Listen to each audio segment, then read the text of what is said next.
In this week's parasha, Parashas Korach, Moshe Rabbeinu is told by the Rabbeinu Shalom to take the sticks, the matos of each of the Nesiim of the Shvatim, together with a stick of Aaron HaKohen, put them all in front of the Oren, and then take them out, and this would be a sign for Klal Yisrael. Moshe Rabbeinu takes them out, says the Pasuk, Vayotze Perach, Vayotzet Tzitz, Vayigmoil Shkedim.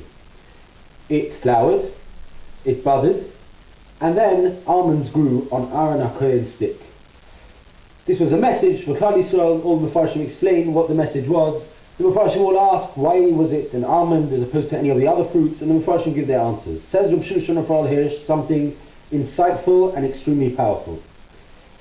All trees, by the end of the season, bear their fruit. They've all nourished on the water. The same air has wafted over all of them. The same nutrients have come out of the ground to all of them. And they have all produced their fruit by the time the end of the season comes. What's the difference between them and the almond tree? Even above that of the apple tree described in Maseches Shabbos.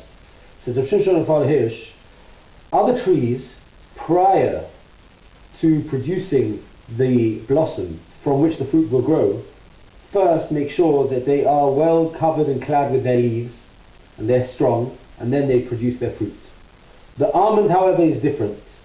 The almond is distinctive because it first and foremost flowers. It begins that process of producing its fruit. Only then does it cover itself in its leaves. Says Rav Shimshon Hirsch, this was a message for Klal Yisrael. There's a job at hand. The almond knows, what am I here for, says the almond tree? To produce fruits. That's my primary existence. Of course, I want to be comfortable, I want to have shade, I want to have strength, I want to have everything else. But what am I here for?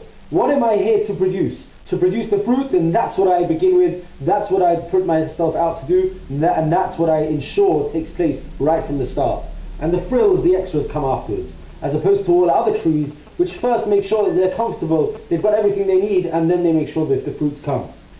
Said Moshe Rabbeinu to Klal Yisrael, says the Rabbeinu Shalom via this sign, Mi L'Hashem Elai was what was said to Klal Yisrael. Who replied to that call? Shevet Levi. We're ready, we're coming, we're ready to do what we're here for. We have a tachlis, we have a purpose, we're makayim our purpose, and we do that immediately.